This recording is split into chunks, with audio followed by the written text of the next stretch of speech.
same party as Biden's administration. So do you think the trip is not only Pelosi's idea, but also the Biden government's idea? The Biden government has been making clear its hardline policies toward China since it first took office. It came in with the intention of confronting China. Biden surrounded himself with advisors from the Center for New American Security, many of whom are China hawks. These are the same people who were behind the Asia pivot in the Obama administration. And so they made clear that their main priority is confronting China and containing China. But 1997, when Gingrich went, was a very different time. Not only was he from the other party, but China was relatively weak in 1997. Since then, China has been challenging U.S. hegemony in the Indo-Pacific region. China has tremendously built up its military forces, has the biggest navy in the world now, is increasing its nuclear arsenal, and has got tremendous capabilities in that region. The Pentagon has run 18 war games between the U.S. and China over Taiwan, and China has won all 18. That would not have been the case in 1997. So the fact that Pelosi is from the same party as Biden, Biden has also sent former U.S. defense officials, former U.S. security officials to Taiwan, and has been strengthening ties. Some of these closer diplomatic relations certainly began under Trump. But Biden, rather than changing policy, Biden has doubled down on Trump's aggressive policies toward China, trade policies, military policies, but including over Taiwan. So the tensions have been ramped up as a result.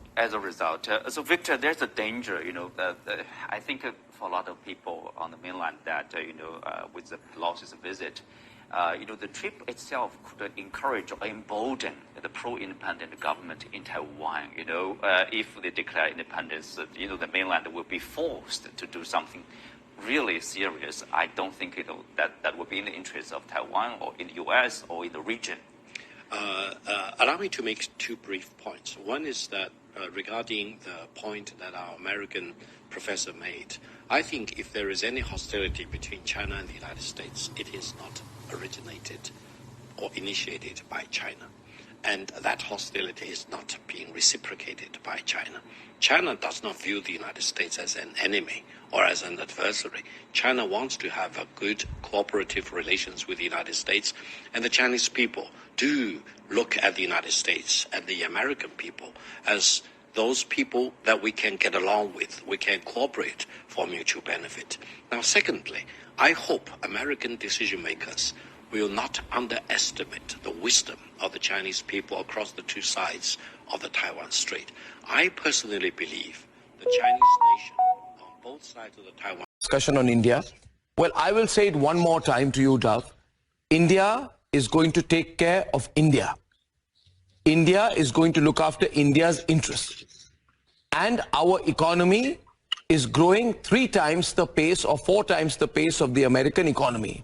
More and more Americans are living under the poverty line. They are not able to make ends meet, right? And more Indians are rising economically. And please, this is not our war.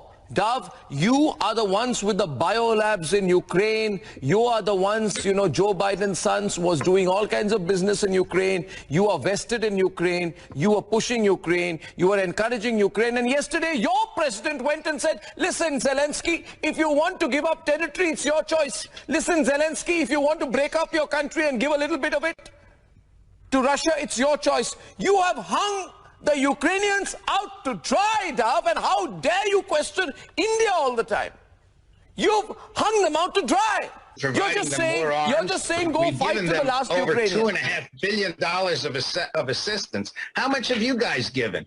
The whole world considers Mr. We've given humanitarian aid. It's your war. Aggressor. It's your war. We'd rather give them food than weapons. By giving them weapons, you are driving them further down into greater... Biden is begging the Venezuelans to give him a little bit of extra oil, but he says that India is on shaky ground. America fled Afghanistan with their incompetence exhibited in frightening pictures of Afghans hanging on to the wheels of their transport aircraft. But he says, no, India is being shaky about Ukraine. This is his war. He started it. And he needs to take both the responsibility and accountability for it. America has absolutely no business attacking us anymore, when it is they who have provided the spark that's led to the bloodiest and most unending of all wars. America is a mess. It's a complete mess. And we made it clear to the Americans that the only corner that we are in is the Indian corner. By refusing to ally completely with a shaky America, we have grown in stature and re-established the core of our really independent foreign policy. There's nothing shaky about it. There's something very decisive about it. India will not clean up America's mess. They've littered the whole world over the decades with their war machine. It's their litter, and they should clean. I mean, the country that violates the UN Charter the most is the United States of America. It's not China. It's not Russia. It's not India. It's not Mexico. It's certainly not Cuba. It's certainly not Cuba. It's the United States of America. The United States of America is the biggest scofflaw on the planet. The United States of America didn't even have the decency to sign the Treaty of Rome. Now, you wonder, what the hell is the Treaty of Rome? The Treaty of Rome, friends, is the reason we have a so-called international criminal court. It's a so-called international criminal court because the biggest international criminal is not a signatory to it. And the biggest international criminal is the United States of Amnesia. Rafiq Kataria, one of the great poets of our time, friends. One of the great poets. The United States of Amnesia.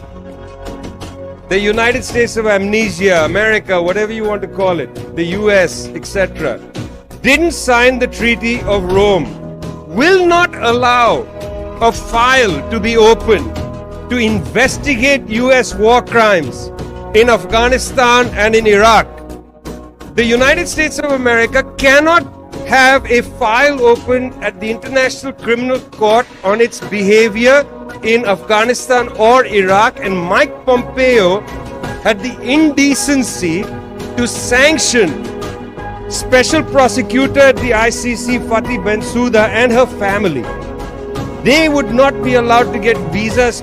She was not allowed to get a visa to enter the United States to brief the UN Security Council because she had the nerve to open a file on US criminal activity in Afghanistan and Iraq. We know there were war crimes committed, and you know why we know that. We know that thanks to the bravery of Chelsea Manning and the WikiLeaks organization led by Julian Assange. Putin's latest declaration. Были даны обещания не продвигать инфраструктуру блока НАТО на восток ни на 1 дюйм.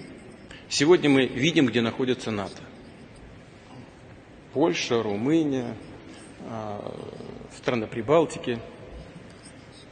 Сказали одно, сделали другое. Как у нас говорят в народе, кинули. Ну, просто обманули. Ладно.